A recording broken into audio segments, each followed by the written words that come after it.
neonatal seizures represent a critical diagnostic challenge in the NICU, with an incidence of 2 to 4 per 1,000 live births that increases significantly in preterm populations. The fundamental definition, paroxysmal alteration in neurologic function with electrographic correlate, emphasizes why these events constitute neurologic emergencies requiring immediate investigation. The diagnostic reality is stark. Clinical assessment alone fails to accurately identify neonatal seizures. When experienced NICU professionals evaluated standardized video clips of potential seizures, correct identification occurred only 50% of the time, regardless of specialty training. This poor inter-observer agreement extends to bedside practice, where studies demonstrate that only 9% of electrographic seizures are recognized by clinical observation alone. The modern understanding reveals that 50 to 80% of neonatal seizures are electrographic-only events, occurring without visible clinical manifestations. This represents a complete paradigm shift from traditional seizure recognition. Even more concerning, 78% of clinical events suspected to be seizures actually lack electrographic correlates, leading to inappropriate anti-seizure medication exposure. This clinical electrographic disconnect occurs because easily recognized seizure types, like clonic and tonic seizures, comprise only 20% and 8% of neonatal seizures respectively.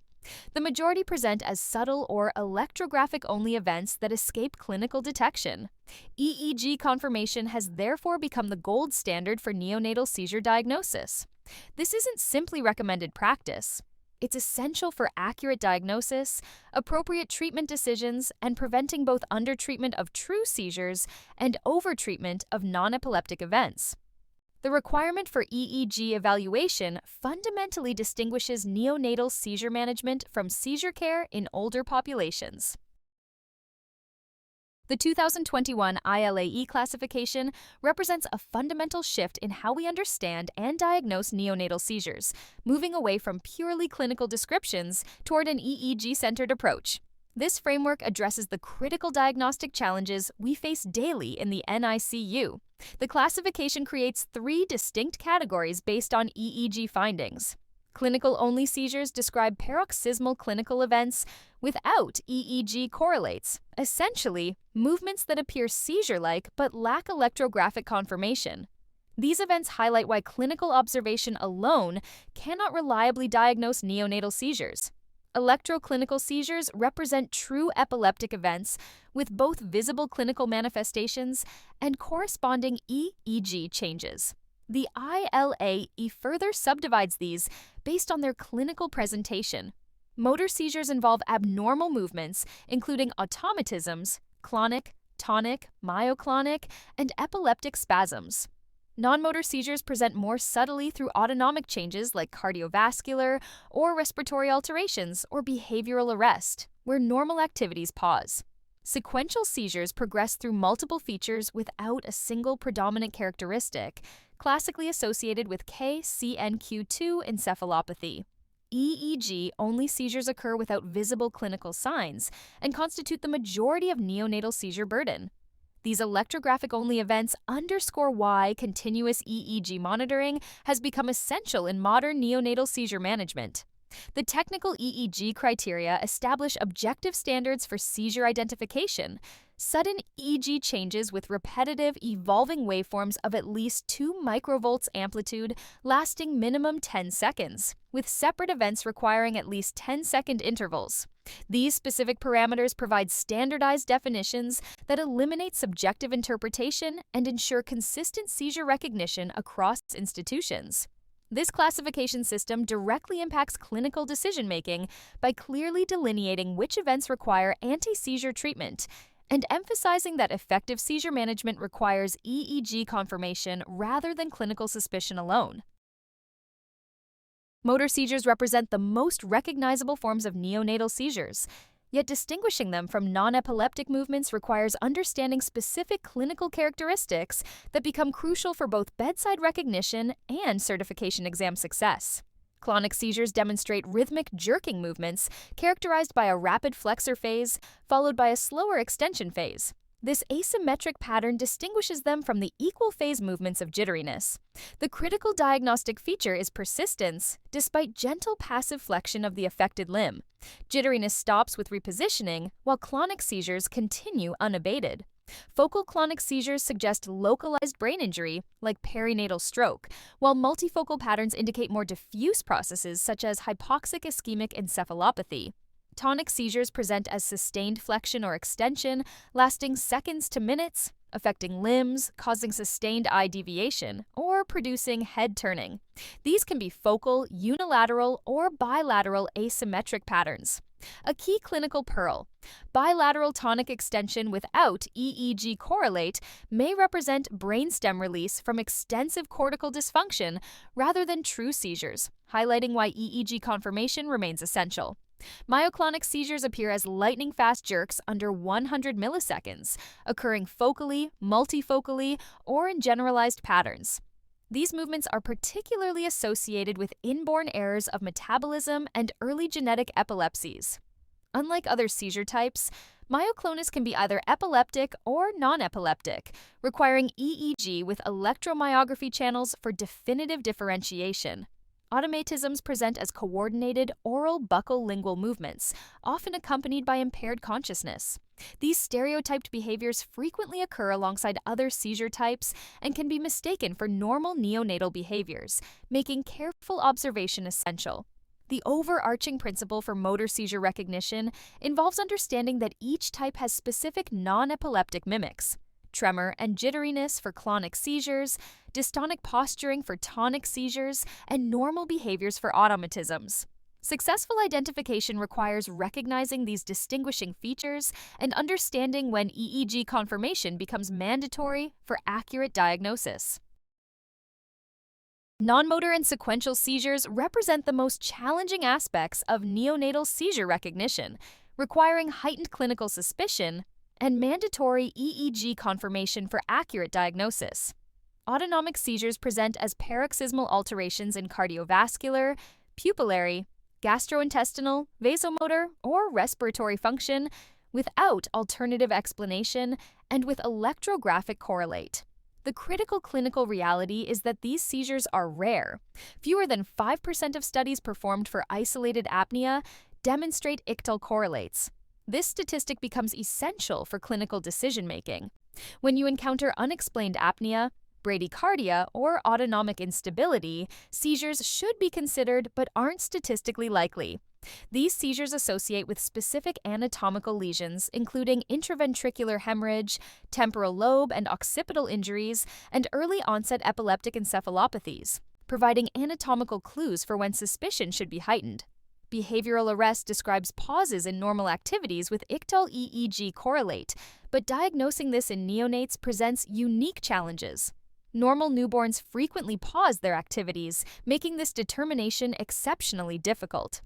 Ictal behavioral arrest rarely occurs in isolation and more commonly appears as part of sequential seizure patterns. The diagnostic imperative is clear: EEG becomes absolutely essential to differentiate true ictal behavioral arrest from normal neonatal behavioral pauses.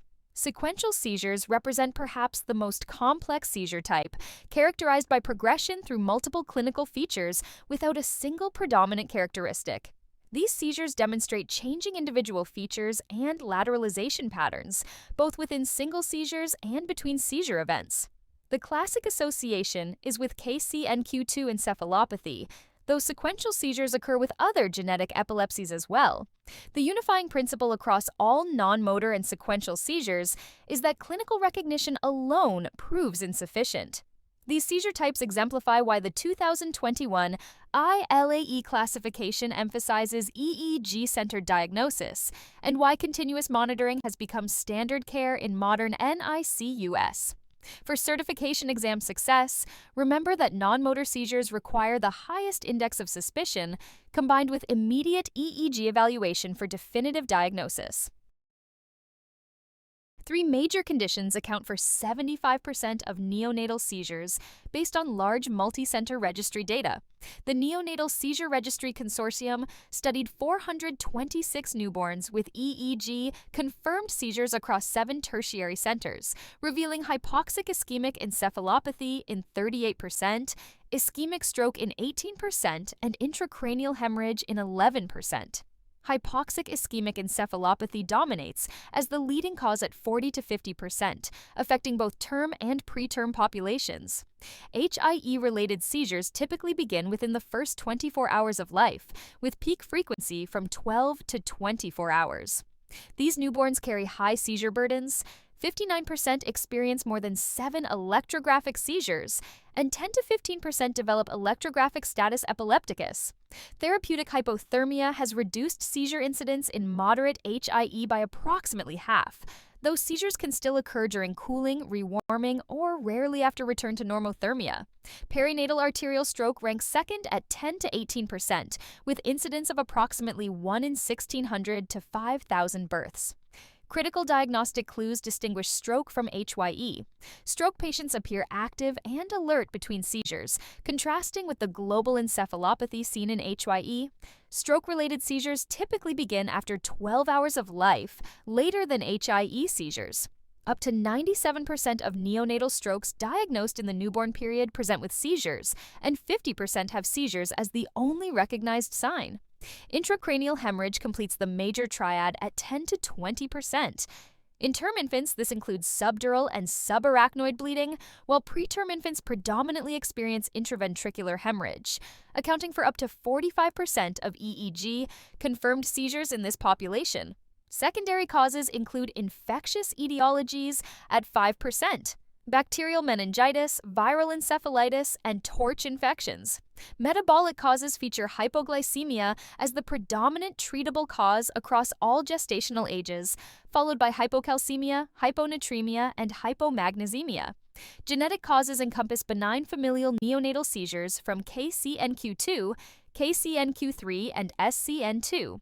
A mutations plus progressive epilepsy syndromes involving STXBP1, FOXG1, and CDKL5 mutations.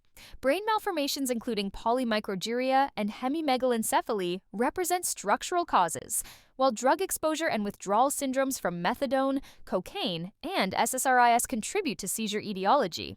This systematic approach to etiology guides both immediate treatment decisions and long-term prognosis, with the critical principle that seizures may represent transient metabolic disturbances, harbingers of brain injury, or the initial presentation of epilepsy. Treatable metabolic causes require immediate recognition and correction. Hypoglycemia represents the most common correctable cause across all gestational ages, treated with 10% dextrose at 2 milliliters per kilogram, 0.2 grams per kilogram, intravenously. Seizures triggered by hypoglycemia often associate with adverse neurodevelopmental outcomes, making prompt treatment critical. Hypocalcemia exhibits bimodal distribution. Early onset hypocalcemia affects low birth weight infants and babies of diabetic mothers within the first 2 to 3 days. Late onset hypocalcemia classically involves full-term infants consuming high phosphorus formulas. Clinical features include hyperactive reflexes, clonus, jitteriness, and focal seizures. Treatment consists of 10% calcium gluconate intravenously. Hypomagnesemia frequently coexists with hypocalcemia and must be corrected for calcium therapy to succeed. Sodium abnormalities encompass both hyponatremia and hypernatremia, requiring careful correction to prevent cerebral edema or osmotic demyelination. Management depends on underlying etiology and requires gradual correction. Inborn errors of metabolism include several critical entities. Glycine encephalopathy presents with progressive encephalopathy and intractable seizures. Diagnosis requires CSF glycine measurement since plasma levels may remain normal. Transient glycine cleavage enzyme deficiency resolves spontaneously after 6 weeks. Pyridoxine-dependent epilepsy involves defective pyridoxal 5-phosphate synthesis necessary for GABA production. Seizures begin within hours of birth, remain refractory to conventional anti-seizure medications, and respond dramatically to intravenous pyridoxine 50 to 100 milligrams. EEG normalization may lag behind clinical response. Related conditions include pyridoxamine phosphate oxidase, deficiency requiring pyridoxal 5-phosphate treatment, and folinic acid-responsive seizures. Urea cycle defects present with hyperammonemia, encephalopathy, and seizures, requiring dialysis or exchange transfusion. GLUT1 deficiency causes hypoglycemia with normal serum glucose, responsive to ketogenic diet therapy. Genetic epilepsy syndromes divide into benign and progressive categories. Benign familial neonatal seizures result from KCNQ2, KCNQ3, or SCN2, A mutations with autosomal dominant inheritance. These infants maintain normal interictal EEGs and neuroimaging with favorable prognosis. Progressive epilepsy syndromes include early onset encephalopathies caused by STXBP1, FOXG1, and CDKL5 mutations. STXBP1 represents the predominant genetic defect in 20 to 30% of early infantile epileptic encephalopathy cases, affecting synaptic vesicle fusion. These infants present with severe seizures, burst suppression, EEG patterns, and developmental delays. Drug-related seizures involve maternal medications, including methadone, cocaine, and SSRIs, plus withdrawal syndromes requiring supportive care and gradual weaning protocols. The critical principle for refractory seizures involves empiric pyridoxine trials while monitoring EEG response. This approach acknowledges that specific metabolic seizures require targeted therapy beyond conventional anti-seizure medications. Early genetic evaluation through whole exome or whole genome sequencing has become standard practice when acute symptomatic causes are excluded, reflecting decreased costs and improved diagnostic yield in neonatal epilepsy syndromes. The clinical differentiation between jitteriness and seizures requires mastery of 5 distinguishing characteristics that provide reliable bedside diagnostic criteria. These features, validated through extensive clinical studies, enable accurate identification without EEG confirmation in most cases. Abnormal gaze or eye movements represent the first critical differentiator. Jitteriness occurs without any ocular phenomena. No eye fixation, deviation, or sustained gaze abnormalities. Seizures frequently present with characteristic eye findings including sustained deviation, fixation, or other ocular manifestations. This distinction proves particularly valuable because eye movements often precede or accompany other seizure phenomena. Stimulus sensitivity provides the second key distinction.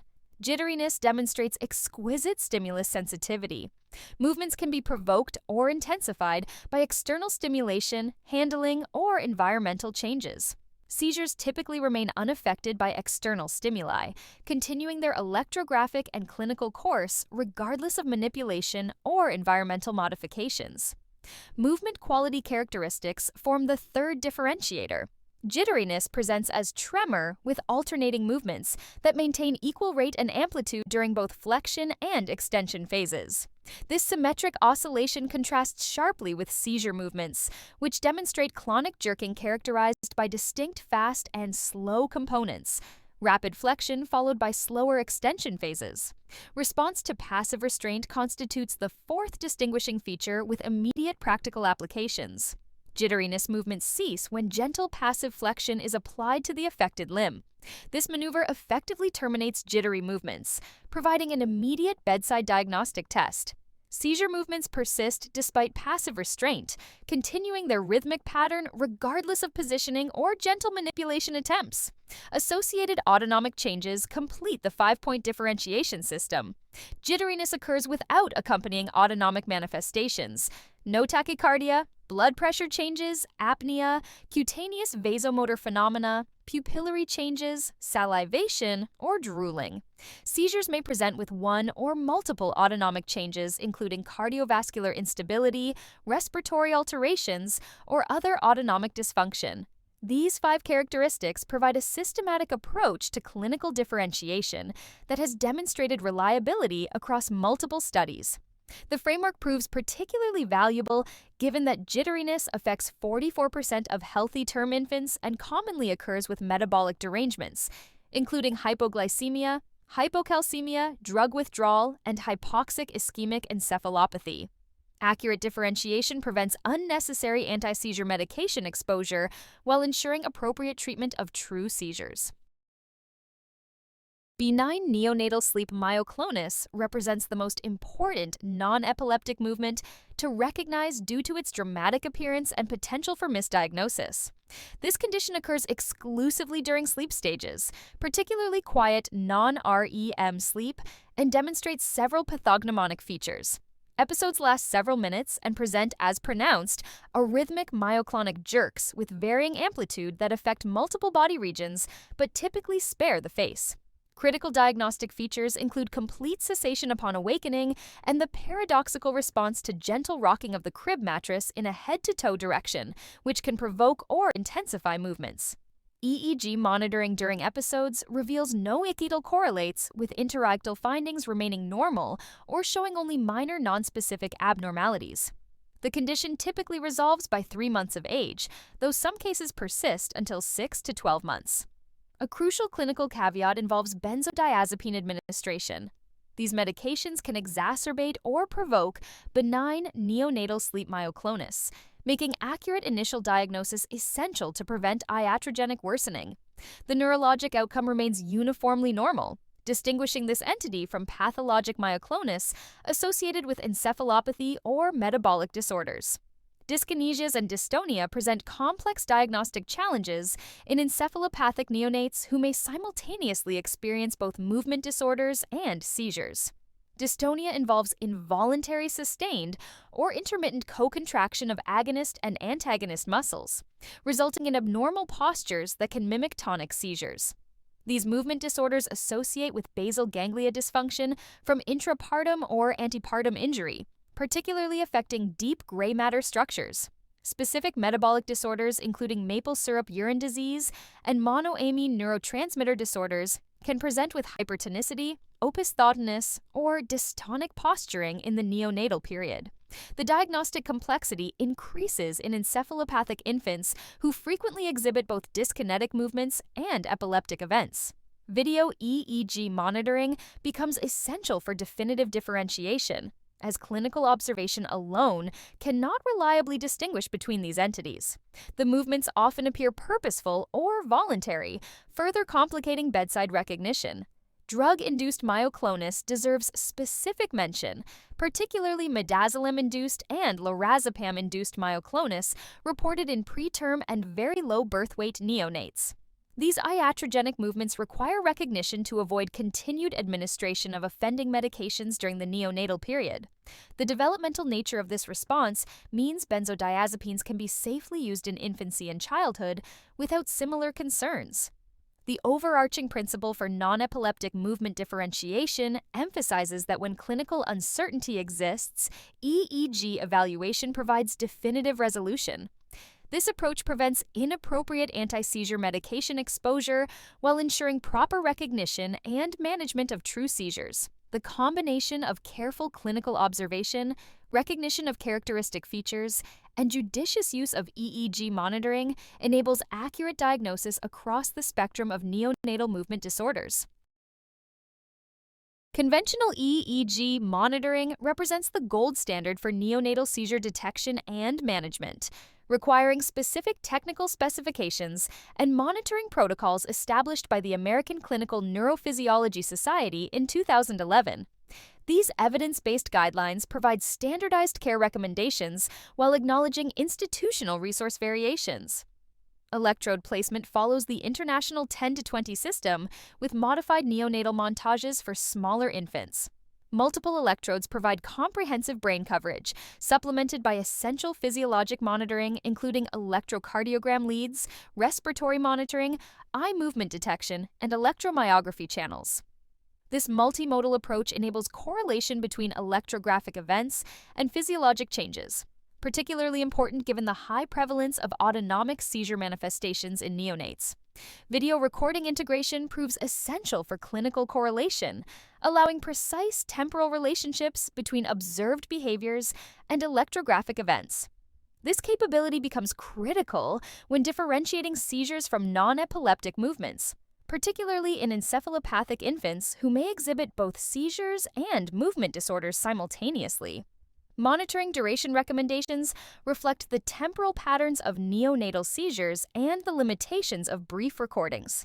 The minimum 1-hour recording allows assessment of sleep-wake cycling, essential for identifying state-dependent seizure patterns and evaluating background organization. However, high-risk neonates require 24-hour screening periods because many electrographic seizures occur outside initial recording windows. For infants with confirmed seizures, continuous monitoring during treatment periods, and for 24 hours after the last electrographic seizure ensures adequate seizure control and prevents premature discontinuation of monitoring.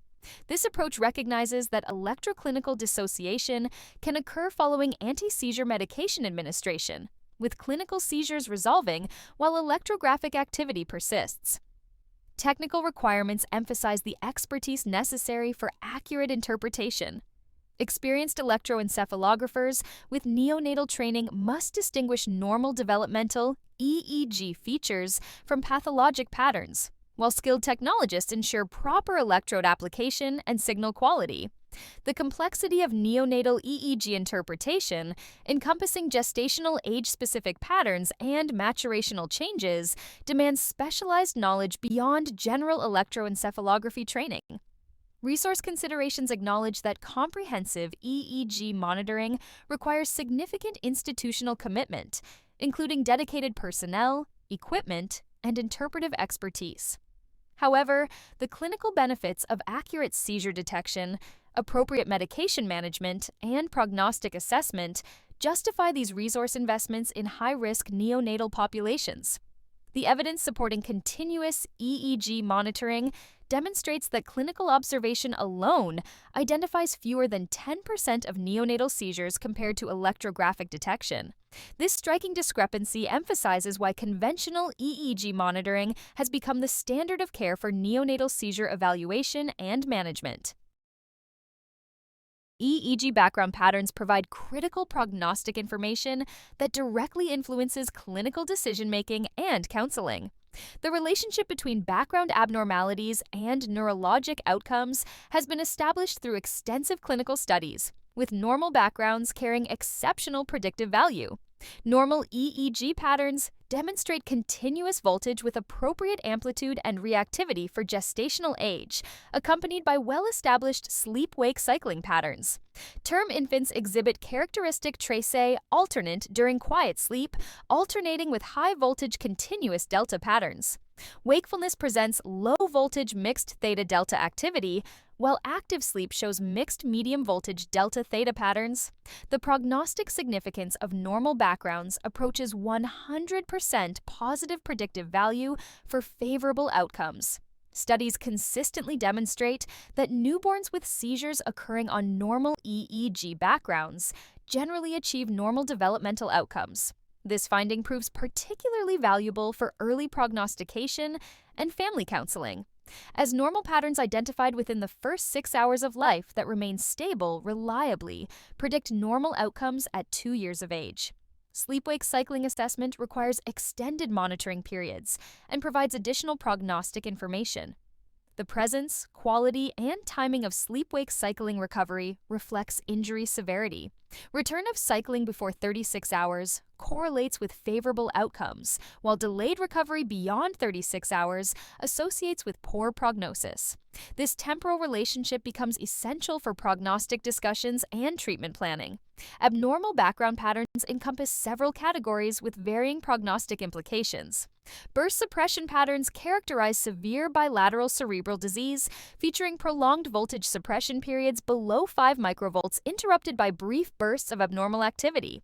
When burst suppression persists beyond 48 hours, particularly with long suppression periods and brief low-amplitude bursts, outcomes prove uniformly poor with 80 to 100% unfavorable prognosis. Excessively discontinuous patterns represent moderate abnormalities inappropriate for gestational age, while depressed and undifferentiated backgrounds show low amplitude with poor organization. Extremely low voltage patterns demonstrate minimal electrical activity throughout recording periods. These moderate abnormalities associate with intermediate outcome probabilities, affecting 15 to 30% of tracings. Serial monitoring provides additional prognostic refinement as EEG patterns evolve over time. Background patterns that normalize, particularly within 24 hours, correlate with favorable outcomes, while persistent abnormalities strengthen predictions of poor prognosis. This evolution necessitates repeat assessments rather than relying on single recordings for definitive prognostication. Clinical correlation considerations include medication effects on background patterns. Phenobarbital and other sedating anti-seizure medications can transiently worsen background appearance, potentially leading to overly pessimistic prognoses.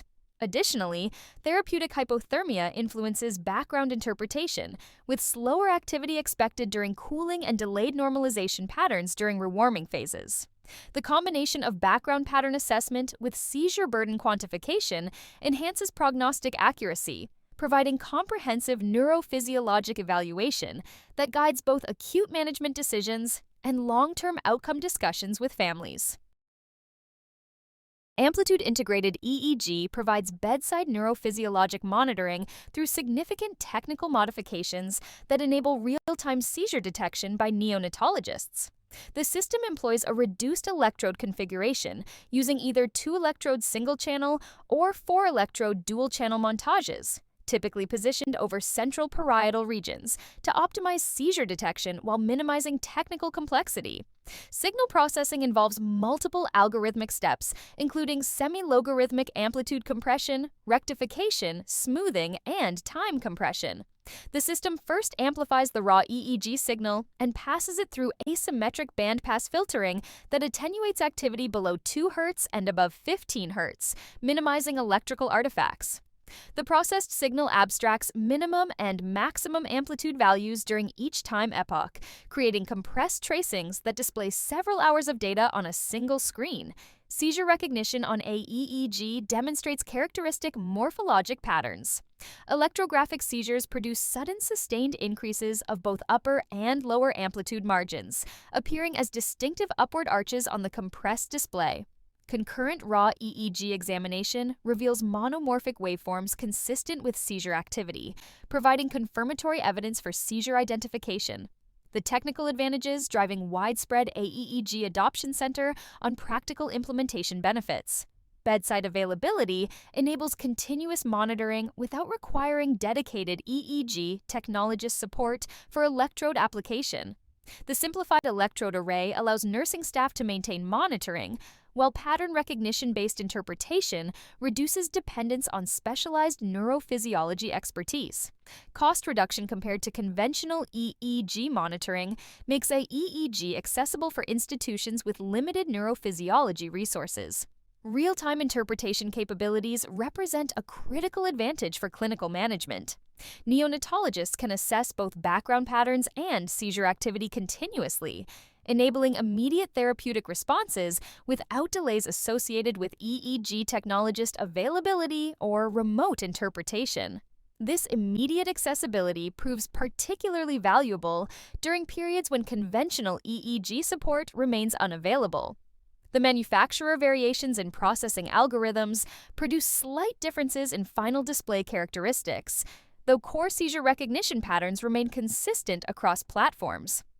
Digital systems provide access to underlying raw EEG data, enhancing diagnostic accuracy by allowing verification of EEG findings through conventional EEG review. Clinical implementation demonstrates improved seizure recognition compared to visual observation alone. Studies show that EEG monitoring provides greater diagnostic precision than clinical signs alone, with trends toward reduced seizure exposure when aEEG guides management decisions. Patients with shorter seizure durations, as measured by aEEG, exhibit less severe brain injury on MRI, suggesting that improved seizure detection translates to better clinical outcomes. Early prognostic capabilities emerge from background pattern assessment, with predictions possible within 3 to 6 hours after birth. This early predictive value has led to aEEG integration into neuroprotection protocols and clinical trial selection criteria. aEEG limitations significantly impact its clinical utility, with detection performance data revealing substantial gaps compared to conventional EEG monitoring. Concurrent evaluation studies of aEEG and continuous EEG in 125 neonates with seizures greater than 34 weeks gestational age demonstrate that neonatologists detect only 12 to 38% of individual seizures identified on continuous EEG and correctly identify merely 22 to 57% of patients with seizures when using aEEG. These detection limitations stem from fundamental technical constraints. Brief seizures lack sufficient duration to produce recognizable aEEG pattern changes, while low-amplitude seizures fail to reach detection thresholds within the compressed signal processing. Focal seizures present particular challenges when occurring distant from the limited electrode montage coverage, especially those originating in temporal or occipital regions, not adequately sampled by central parietal electrode placement. Brain region coverage limitations inherent to the reduced electrode array create systematic blind spots. The central parietal placement optimizes detection of seizures arising from sensorimotor cortex, but poorly samples activity from frontal, temporal, and occipital regions where neonatal seizures frequently originate. This spatial sampling bias explains why multifocal seizures with components outside the electrode coverage area often escape detection. Sensitivity performance varies dramatically based on raw EEG access availability. Systematic review data from 10 studies reveal median sensitivity of 76% when raw EEG tracings accompany aEEG interpretation, compared to only 39% when aEEG is used without raw EEG data. This performance degradation emphasizes the importance of concurrent raw EEG availability for optimal seizure detection. Artifact susceptibility poses significant challenges in the NICU environment. Movement artifacts from patient care activities, high-frequency oscillator ventilation producing 15 to 20 Hz artifacts, and ECMO interference create false positive patterns that mimic seizure activity. These artifacts prove particularly problematic in preterm populations, where prospective studies demonstrate striking disparities. aEEG found 48% seizure incidence, while conventional EEG evaluation of similar cohorts revealed only 5% incidence, raising concerns about artifact misinterpretation. Patient identification accuracy limitations reflect the combined impact of missed seizures and false positive artifact recognition. Studies show that neonatologists correctly identify only 22 to 57% of patients with seizures using aEEG, meaning approximately half of infants with electrographic seizures remain undetected by aEEG monitoring alone. The preterm population presents particular challenges for aEEG interpretation. Immature brain electrical patterns, lower amplitude baseline activity, and increased artifact susceptibility combine to reduce detection reliability. The striking difference between aEEG and conventional EEG seizure detection rates in preterm infants suggests that aEEG may be especially prone to both false positive and false negative results in this vulnerable population. Clinical application guidelines reflect these limitations by positioning aEEG as a screening tool rather than a definitive diagnostic method. The American Clinical Neurophysiology Society characterizes aEEG as a useful initial complementary tool to conventional EEG monitoring, which remains the gold standard. When seizures are suspected on a EEG, continuous EEG should be obtained for definitive confirmation and comprehensive seizure assessment. These performance limitations underscore the importance of understanding aEEG's role within a broader neurophysiologic monitoring strategy rather than as a standalone seizure detection system. Electroclinical uncoupling represents one of the most clinically deceptive phenomena in neonatal seizure management. This occurs when clinical seizure manifestations resolve after anti-seizure medication administration, while electrographic seizures persist on EEG monitoring. Research demonstrates this phenomenon affects approximately 25% of treated neonates, making it far from rare. The underlying mechanism involves the developmental mismatch between chloride transporters in the perinatal brain.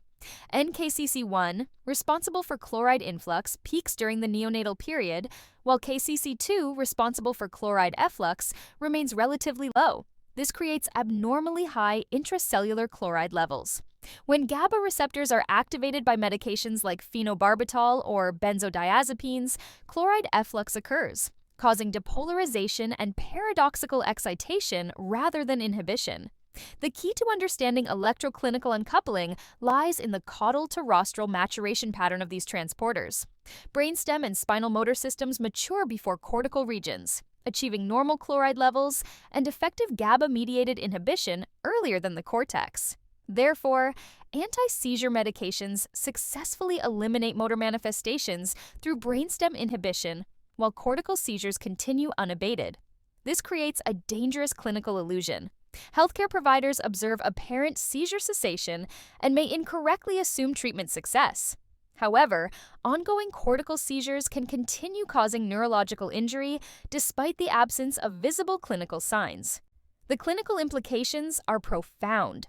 Neurophysiologic monitoring becomes essential after anti-seizure medication administration, even when clinical improvement appears dramatic.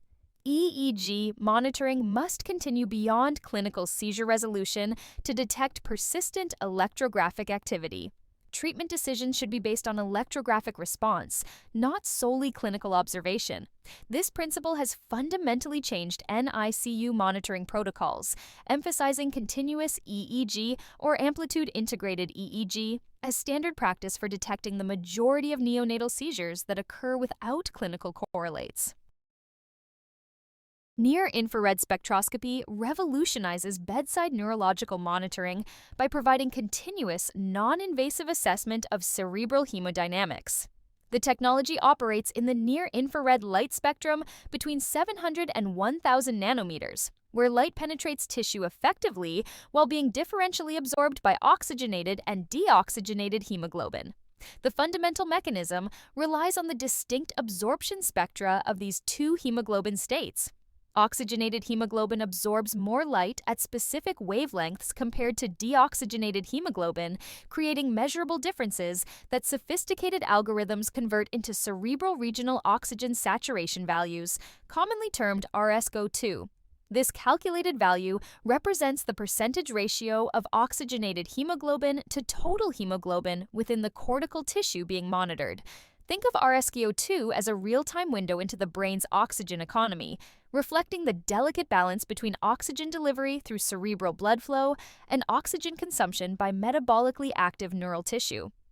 Research demonstrates strong correlations between NIRS measurements and MRI-derived cerebral blood flow assessments, validating NIRS as a reliable indicator of cerebrovascular status. This correlation proves particularly valuable in neonates with hypoxic ischemic encephalopathy undergoing therapeutic hypothermia, where continuous monitoring becomes essential for clinical decision-making. Normal RSGO2 values aren't static numbers, but dynamic ranges that vary significantly with both gestational age and postnatal age. Preterm infants typically demonstrate different baseline values compared to term neonates, and these values evolve during the transitional period as cerebrovascular autoregulation matures. Understanding these developmental variations becomes crucial for accurate interpretation of NIRS data in clinical practice. NIRS monitoring in hypoxic ischemic encephalopathy reveals distinctive patterns that provide both mechanistic insights and prognostic information. The characteristic biphasic response begins with an initial decrease in cerebral oxygenation during the first 4 to 6 hours of life, followed by gradual recovery within the first 24 hours. This pattern reflects the underlying pathophysiology of secondary energy failure, the delayed deterioration of cellular metabolism that occurs hours after the initial hypoxic ischemic insult. The initial decrease corresponds to the acute phase when oxygen delivery remains compromised and metabolic demands exceed available oxygen supply. Paradoxically, more severely injured neonates often demonstrate less pronounced initial decreases in cerebral oxygenation. This counterintuitive finding reflects a fundamental principle. Severely damaged brain tissue exhibits markedly reduced metabolic activity, creating lower oxygen consumption rates that mask the severity of perfusion deficits. Essentially, the brain that's most injured requires less oxygen because fewer neurons remain metabolically active. The gradual recovery phase represents restoration of cerebral blood flow and oxygen delivery, but this apparent improvement can be misleading. Secondary energy failure may still occur despite normalized oxygenation values, as mitochondrial dysfunction develops independent of oxygen availability. Therapeutic hypothermia, while neuroprotective, doesn't significantly alter these fundamental NIRS patterns. The cooling process reduces metabolic demands, but doesn't eliminate the characteristic biphasic response, allowing NIRS monitoring to remain diagnostically valuable throughout treatment. The prognostic implications prove particularly compelling.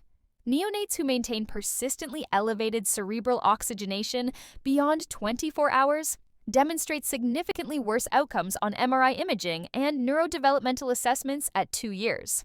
These elevated values suggest ongoing cellular dysfunction, where oxygen delivery exceeds the brain's diminished capacity for oxygen utilization, a concerning indicator of extensive neuronal injury. NIRS applications extend beyond hypoxic ischemic encephalopathy to provide valuable insights into various neonatal neurological conditions, particularly those involving cerebrovascular autoregulation disturbances. In intraventricular hemorrhage, NIRS monitoring reveals the devastating consequences of pressure-passive circulation. Research demonstrates strong correlations between mean arterial blood pressure and regional cerebral oxygen saturation in infants who develop IVH. This EMABPRSCO2 correlation suggests lost autoregulation, where cerebral blood flow becomes directly dependent on systemic blood pressure fluctuations rather than being maintained within stable ranges. The immature preterm brain normally protects itself through autoregulation, the ability to maintain constant cerebral blood flow despite blood pressure variations. When this protective mechanism fails, the brain becomes vulnerable to pressure swings that can precipitate hemorrhage. NIRS monitoring can identify infants at risk by detecting this pressure-passive state before hemorrhage occurs, potentially enabling preventive interventions. Post-hemorrhagic ventricular dilatation presents another compelling NIRS application. Studies demonstrate significant cerebral blood flow increases of 15.6% following ventricular tap procedures, measured through changes in regional oxygen saturation. This dramatic response illustrates how CSF removal immediately improves cerebral perfusion, providing real-time hemodynamic feedback during interventions. NIRS monitoring during ventricular taps offers clinicians immediate assessment of therapeutic efficacy. The technology reveals whether CSF removal successfully relieves intracranial pressure and restores adequate cerebral perfusion, guiding decisions about intervention frequency and timing. Beyond specific conditions, NIRS serves as a research tool for understanding neonatal cerebrovascular physiology. The technology enables autoregulation assessment through correlation analysis between blood pressure and cerebral oxygenation, procedural monitoring during various interventions, and investigation of cerebrovascular responses to common NICU care activities. Current limitations include the primarily research-based nature of many applications and lack of standardized clinical protocols for interpretation and intervention thresholds. Phenobarbital remains the first-line anti-seizure medication for neonatal seizures, achieving seizure cessation in approximately 50% of treated neonates. Understanding its mechanism provides insight into both its utility and limitations in the developing brain. As a barbiturate, phenobarbital enhances GABA receptor activity by prolonging chloride channel opening.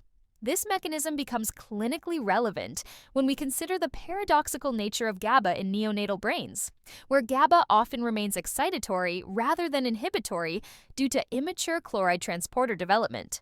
The dosing protocol follows evidence-based guidelines established through decades of clinical experience.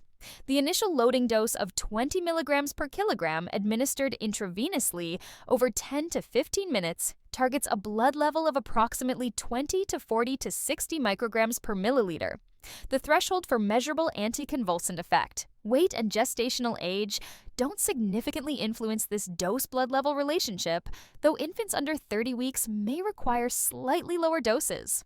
When seizures persist after the initial dose, a second 20 milligrams per kilogram loading dose can be administered, bringing total cumulative phenobarbital to 40 milligrams per kilogram, with seizure cessation rates reaching approximately 70%. Total loading doses exceeding 40 to 50 milligrams per kilogram generally provide no additional benefit while significantly increasing adverse effects. The pharmacokinetic profile proves advantageous for neonatal use. Phenobarbital demonstrates rapid CSF penetration with excellent bioavailability, achieving a CSF to blood ratio of 0.58 within 30 minutes. The remarkably long half-life of 45 to 200 hours in neonates allows for simple maintenance dosing of 4 to 5 milligrams per kilogram daily, typically divided twice daily. Therapeutic monitoring becomes essential, as levels above 40 to 60 micrograms per milliliter may not provide additional therapeutic benefit while increasing toxicity risk. The predictable dose-level relationship and availability of both intravenous and intramuscular formulations enhance clinical utility in critically ill neonates requiring immediate seizure control. While phenobarbital remains our first-line choice, understanding its significant side effect profile proves crucial for safe clinical practice and informed treatment decisions. The immediate side effects demand careful monitoring and preparation. Respiratory depression represents the most concerning acute effect, requiring continuous respiratory surveillance with intubation equipment immediately available.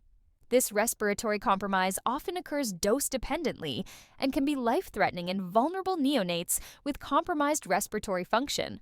Cardiovascular effects include hypotension and hemodynamic lability, particularly problematic in neonates with existing circulatory compromise. High therapeutic levels can appreciably sedate newborns for several days, significantly impairing neurologic assessment during the critical evaluation period when ongoing seizures must be distinguished from medication effects. The developmental concerns raise profound questions about long-term consequences. Animal studies demonstrate pronounced apoptotic neurodegeneration within 24 hours of phenobarbital administration at doses comparable to human therapeutic levels. This neuronal death associates with reduced expression of neurotrophins and survival-promoting proteins essential for normal brain development. Human data increasingly support these concerns. Studies of neonates exposed to phenobarbital demonstrate dose-dependent cognitive impairment, with higher cumulative doses associating with worse developmental outcomes. Research shows an 8.1-point decrease in cognitive scores and 9-point decrease in motor scores per 100 milligrams per kilogram cumulative exposure, along with increased cerebral palsy risk. Clinical judgment becomes paramount in balancing seizure control against potential developmental toxicity. Loading doses beyond 40 to 50 milligrams per kilogram rarely provide additional benefit while substantially increasing adverse effects. The prolonged sedation interferes with neurologic evaluation and may necessitate extended mechanical ventilation. Current practice emphasizes minimizing exposure duration when clinically appropriate. Early weaning should be considered when seizures are controlled and underlying etiology suggests low recurrence risk, recognizing that seizure-induced brain injury must be weighed against medication-related developmental concerns. When phenobarbital fails to control seizures, selecting appropriate second-line therapy requires understanding each medication's unique properties, efficacy data, and practical considerations. Levetiracetam has gained popularity among pediatric neurologists due to its favorable side effect profile. The mechanism differs fundamentally from phenobarbital. Levetiracetam prevents neurotransmitter release by binding to synaptic vesicle protein, SV2, rather than acting on chloride channels. This distinction becomes important in neonatal brains, where GABA-mediated mechanisms may prove less effective. Dosing involves a 50 milligrams per kilogram intravenous loading dose, followed by 40 milligrams per kilogram daily maintenance therapy divided twice daily. The advantages include minimal side effects, absence of respiratory depression, and lack of significant drug interactions. However, recent prospective randomized trial data demonstrated phenobarbital's superior efficacy compared to levetiracetam in a heterogeneous neonatal population, challenging earlier retrospective studies suggesting equivalence. Phenytoin and fosphenytoin offer mechanistic diversity through sodium channel blockade, providing a different therapeutic approach from GABA-mediated drugs. The 20 milligrams per kilogram loading dose, or phenytoin equivalence for fosphenytoin, typically achieves therapeutic levels of 15 to 20 micrograms per milliliter. Fosphenytoin represents a significant advancement over phenytoin with superior water solubility, neutral pH, compatibility with standard intravenous solutions, and faster allowable infusion rates. The phosphate ester prodrug converts to phenytoin via plasma phosphatases within approximately 8 minutes, while avoiding phenytoin's precipitation and tissue irritation concerns. Combined phenobarbital and phenytoin therapy achieves approximately 60% response rates, representing the cumulative effect of complementary mechanisms. This combination approach recognizes that single-agent therapy fails in a substantial proportion of neonates, requiring multimodal seizure control strategies. Practical considerations include complex phenytoin pharmacokinetics with difficult level maintenance, hepatic enzyme induction affecting concurrent medications, and the higher cost and limited availability of phosphanytoin in some centers. When first and second-line medications fail, managing refractory neonatal seizures requires understanding an expanded armamentarium of therapeutic options, each with distinct mechanisms and clinical considerations. Benzodiazepines remain important third-line agents despite sharing GABA-mediated mechanisms with phenobarbital. Midazolam offers the most clinical experience, with 0.15 mg per kilograms, bolus dosing followed by continuous infusion starting at 1 microgram per kilograms per minute and titrating up to 18 micrograms per kilograms per minute based on seizure response. Lorazepam provides an alternative at 0.05 to 0.1 milligrams per kilograms with longer duration of action than diazepam due to reduced lipophilicity and slower brain redistribution. The shared limitation of benzodiazepines involves respiratory depression risk and the fundamental problem that GABA activation may remain excitatory in neonatal cortical neurons. The temporary nature of their anticonvulsant effect often necessitates concurrent initiation of longer-acting maintenance medications. Lidocaine represents mechanistic diversity through sodium channel blockade similar to phenytoin. The dosing protocol involves a 2 mg per kilograms bolus followed by 6 mg per kilograms per hour continuous infusion with gradual titration downward. Critical drug interaction considerations prohibit concurrent phenytoin use, and cardiac monitoring becomes essential due to potential proarrhythmic effects, particularly with unstable electrolytes or underlying cardiac dysfunction. For status epilepticus, pentobarbital provides powerful seizure suppression through deep barbiturate coma. Though this approach requires intensive care capabilities and carries significant morbidity risks, including prolonged mechanical ventilation and hemodynamic instability. Pyridoxine trials remain essential for any neonate with unexplained, refractory seizures, given the treatable nature of pyridoxine-dependent epilepsy. Standard dosing involves 100 milligrams intravenously with careful monitoring for immediate seizure cessation, which can occur within minutes in responsive cases. Bumetanide represents experimental therapy targeting the NKCC1 chloride transporter to restore GABA's inhibitory function. While mechanistically rational, clinical trials have yielded mixed results regarding efficacy and safety in human neonates, limiting its current clinical application to research protocols.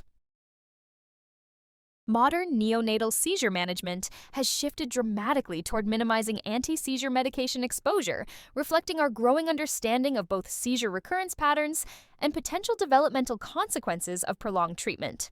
This evolution in practice represents a careful balance between preventing seizure-related brain injury and avoiding medication-induced neurotoxicity.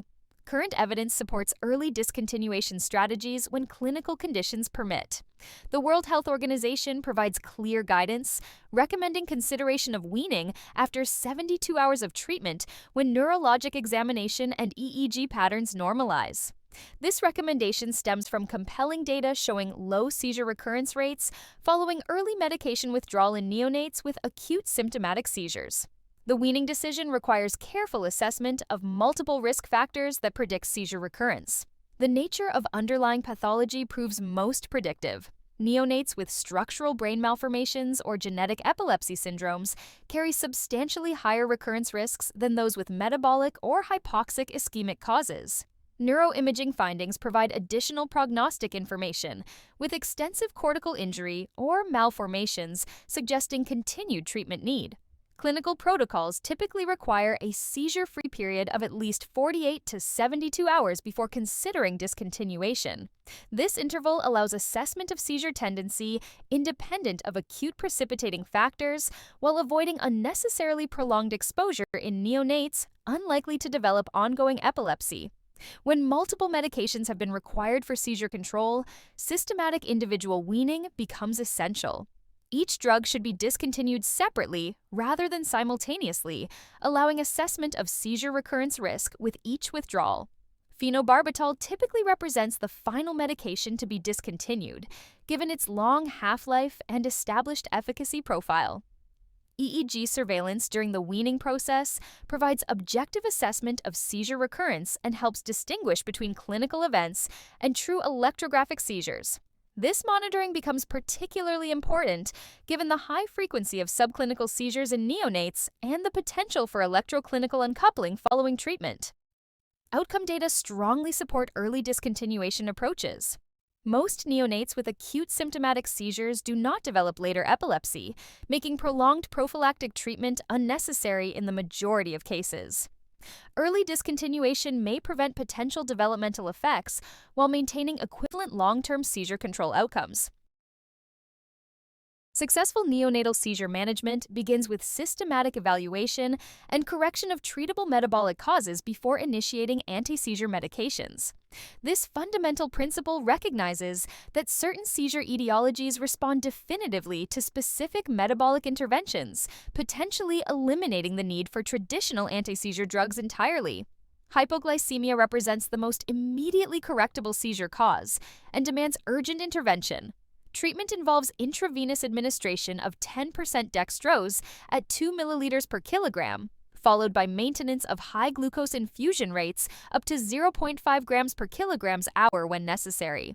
The critical nature of glucose homeostasis in neonatal brain function makes hypoglycemia correction the first priority in any seizing neonate, as persistent hypoglycemia can cause irreversible white matter and occipital cortex injury. Hypocalcemia requires equally prompt attention through intravenous 10% calcium gluconate administration.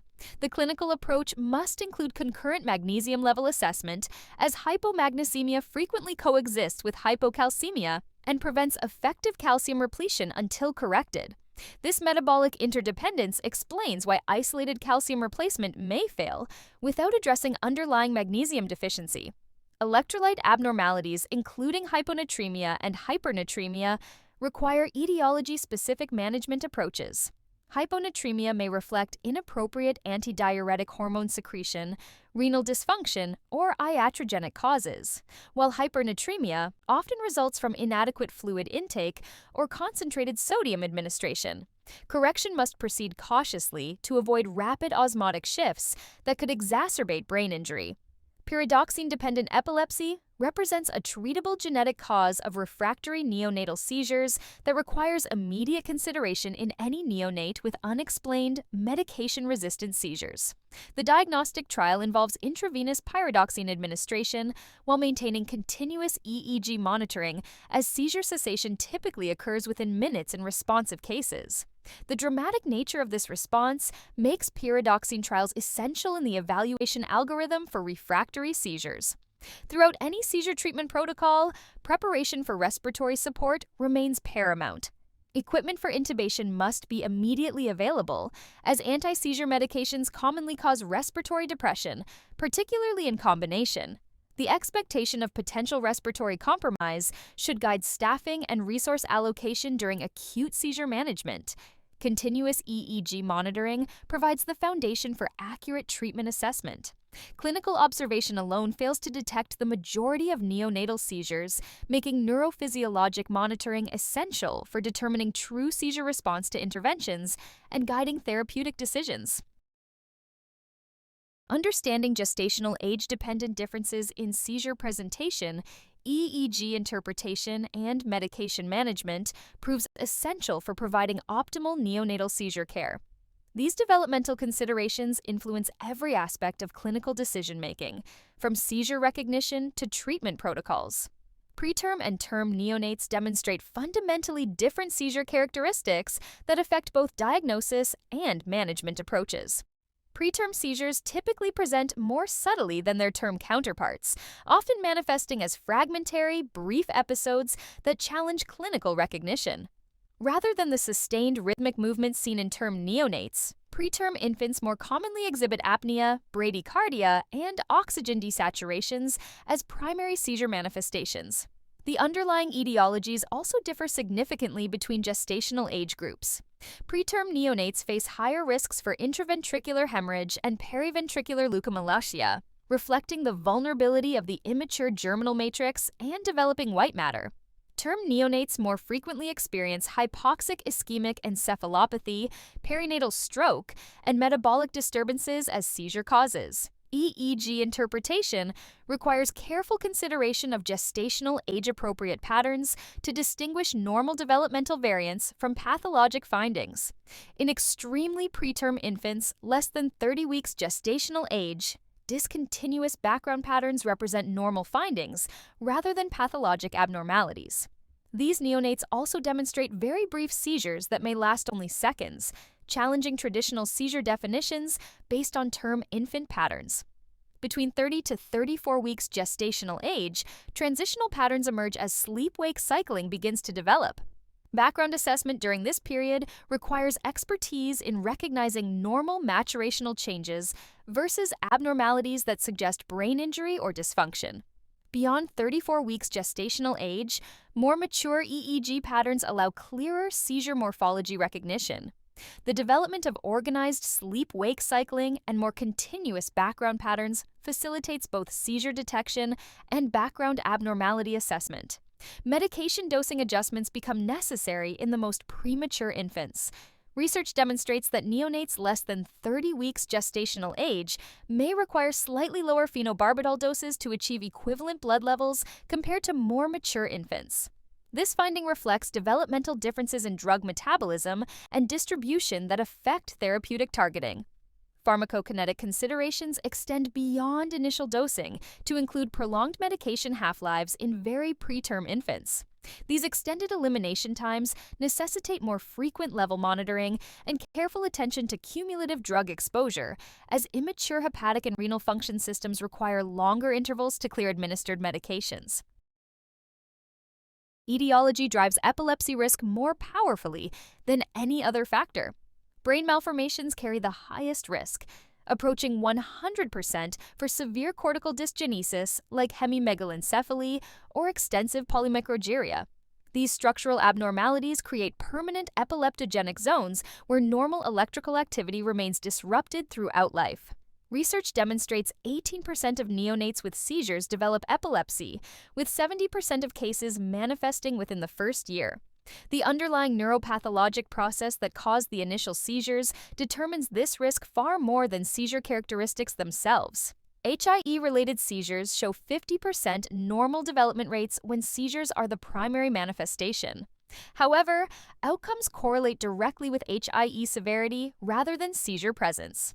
Seizure burden may independently worsen outcomes. Studies demonstrate positive correlations between seizure duration and MRI injury severity, with associations between higher seizure burden and worse Bayley developmental scores. Developmental defects represent the most ominous prognostic category, with 0% normal development in the presence of significant brain malformations. Even transient metabolic causes show variable outcomes. Early onset hypocalcemia yields 50% normal development, while later onset hypocalcemia after 7 days approaches 100% normal outcomes. EEG background patterns provide accessible prognostic information. Normal backgrounds predict normal outcomes in 90 to 100% of cases, while severely abnormal patterns like persistent burst suppression indicate poor prognosis. Moderately abnormal backgrounds show intermediate, variable outcomes, requiring careful serial monitoring. Seizure characteristics add prognostic weight beyond etiology. Refractory seizures requiring multiple medications, prolonged seizure duration, and status epilepticus all correlate with worse neurodevelopmental outcomes and increased post-neonatal epilepsy risk. Neonates experiencing electrographic status epilepticus face particularly elevated risks for both immediate complications and long-term epilepsy development. Neuroimaging findings complement clinical and electrographic data. Severe structural abnormalities visible on MRI, including extensive cortical injury, large areas of encephalomalacia, or significant white matter loss, substantially increase epilepsy risk while providing insights into likely seizure semiology and treatment challenges. The seizures versus etiology hierarchy proves clinically crucial. While high seizure burden may contribute independent injury, the underlying brain pathology remains the primary outcome determinant. This principle guides both acute management decisions and family counseling discussions about realistic long-term expectations. Long-term neurodevelopmental outcomes in neonatal seizures depend critically on the underlying etiology rather than seizure presence alone. When counseling families, this distinction becomes the foundation of realistic prognostic discussions. For transient metabolic causes like hypoglycemia and hypocalcemia, outcomes are generally excellent when promptly corrected, with normal development expected in 50% to 100% of cases. However, outcomes vary dramatically with other etiologies. HIE-related seizures carry a 50% chance of normal development, with outcomes correlating directly with HIE severity rather than seizure burden. Stroke-related seizures show variable outcomes, often with focal deficits corresponding to the vascular territory involved. The most concerning prognosis involves genetic disorders and developmental malformations, where normal development occurs in essentially 0% of cases, typically resulting in severe disabilities. This stark difference underscores why accurate etiologic diagnosis remains paramount. Recent large-scale studies reveal that 18% of children with neonatal seizures develop post-neonatal epilepsy, with nearly 70% having onset within the first year. Associated neurologic impairments affect 81% of those developing epilepsy, including 18% with intellectual impairment, 6% with cerebral palsy, and 45% with both conditions. Seizure burden itself influences outcomes.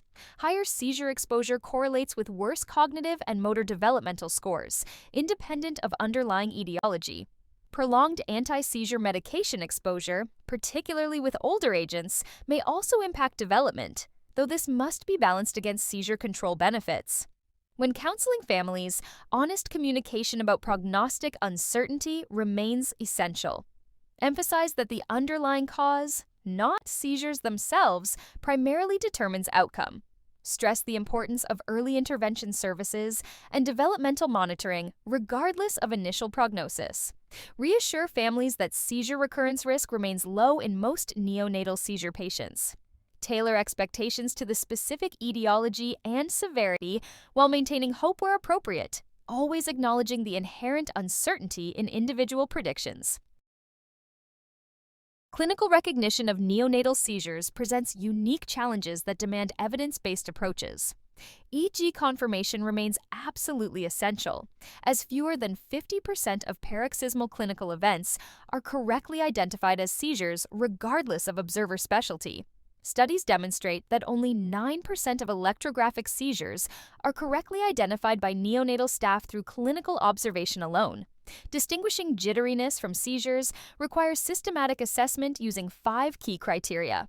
Jitteriness lacks abnormal gaze or eye movements, shows exquisite stimulus sensitivity, demonstrates tremor rather than clonic jerking, ceases with gentle passive flexion, and occurs without autonomic changes.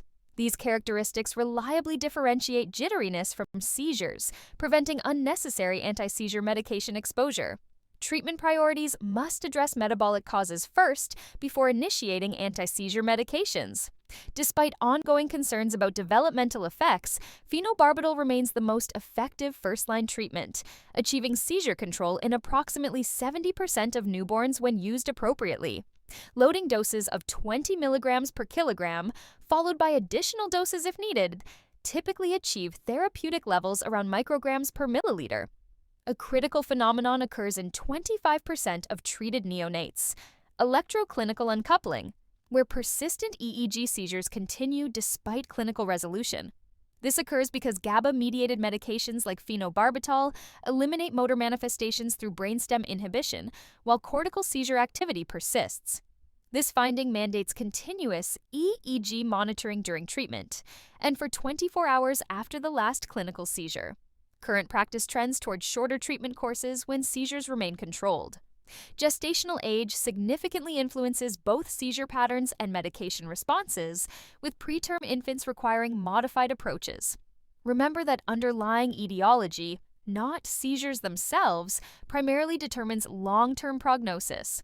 Family counseling should focus on the underlying cause while acknowledging prognostic uncertainty. Emphasize the importance of early intervention services regardless of initial presentation. This evidence-based approach to seizure recognition, treatment, and monitoring optimizes outcomes while minimizing unnecessary interventions.